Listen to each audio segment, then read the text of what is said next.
Hello everyone and welcome to another Top 5 Records video, another one in a series in which I'm counting down towards the release of Hackney Diamonds by listening to all of the Rolling Stones albums in order of release. So, today we have arrived in the year 1974 with this album.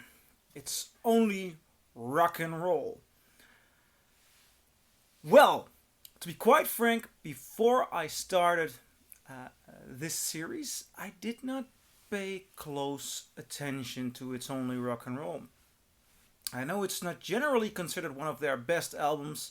As a matter of fact, I saw that some of the reviews from the old days, or some reviews looking back at it, state that this is a move towards the Rolling Stones not being part of youth culture anymore, playing for what they think their fans want to hear, etc., etc., etc. Which I think is a misreading of the Rolling Stones and a misreading of the time and what is going on this record. Because I just played this and I really, really like it. I think this is an undervaluated jam. I think it's mostly not what a lot of reviewers want to hear from the Rolling Stones. I think a lot of people grew up with the Rolling Stones with this rough edge rhythm and blues. And that rough edge rhythm and blues developed into more country rock-like albums, which you can hear on Beggars Banquet, Let It Bleed, Sticky Fingers, and it's also very noticeable on Exile on Main Street. And people have started to, I also, when you listen to that, everything falls in place and you hear this works and this band works, and this is really what these guys are all about. And those are all four great albums, among their best.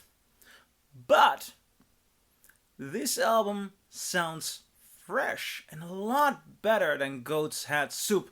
I thought they were not so inspired when I listened to Goat's Head Soup, and this one is inspired. Don't be fooled by the fact that this album only has one hit song. It's only rock and roll. And don't be fooled by it if you think we have better versions of that song. And with better versions, I mean, it's a song like Start Me Up, it's a song like Satisfaction.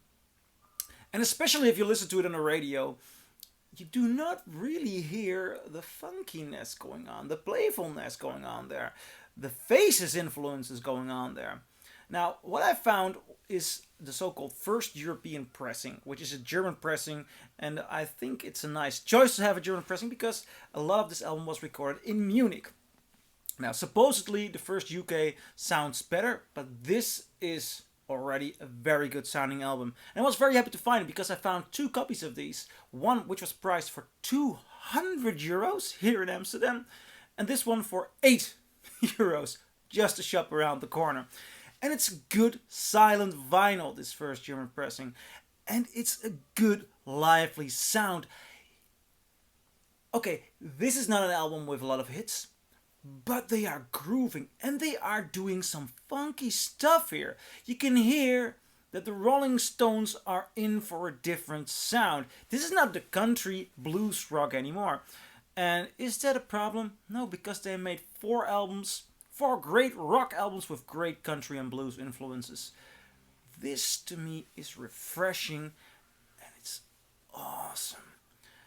The funky vibe is all over the place, and they wrote some pretty good songs.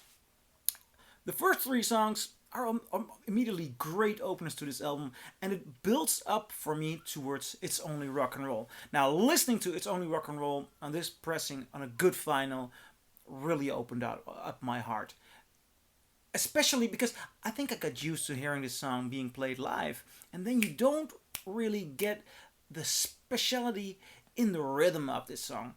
The backing track, I mean, this is an interesting story, I guess. The backing track wasn't recorded with the Rolling Stones. Mick Jagger was doing a jam session with the Faces and David Bowie, who did some backing vocals. And Mick Jagger was so happy with that jam session that he took it over to the Rolling Stones and let Keith Richards do some guitar dubbings there. So it has a different vibe, and it's really fresh, it's really alive, and I really enjoy it the way it's on this record. It's so much better on this record than it's played live, because being played live, it goes into the flow of the Stones' greatest hits machine, and it loses its identity. On this album, it has its identity, and also has the rest of the album. After this song, we go towards the song Till the Next Goodbye, and after Time Waits for No One, which are two really great songs. And the last song, Time Waits for No One, it's an epic with nice soul influences. I mean, this album has some funk, you know, and it's not, again, just as what I said in regard to the country and blues influences on Sticky Fingers and Exile on Main Street. It's not a white band trying to be funky, funky black band. No, it's the Rolling Stones incorporating it and becoming new versions of themselves. And listening to side 2, again, there are some great songs. Luxury is very good. If You Really Want to Be My Friend, another great epic. I really enjoyed Fingerprint File. These are some very good musicians here. I mean, the Stones are expanding the musicians here. For example, you have Billy Preston on this album. You have Ian Stewart. You have Ray Cooper.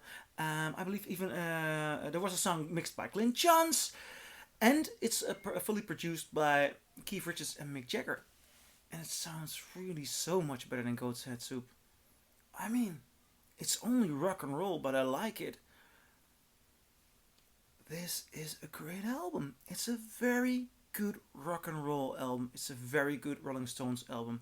And I think it is undervaluated. So what do you guys think? Do you agree? Do you disagree? Leave a comment below, and I'll see you in my next video, in which I'll be talking about Black and Blue.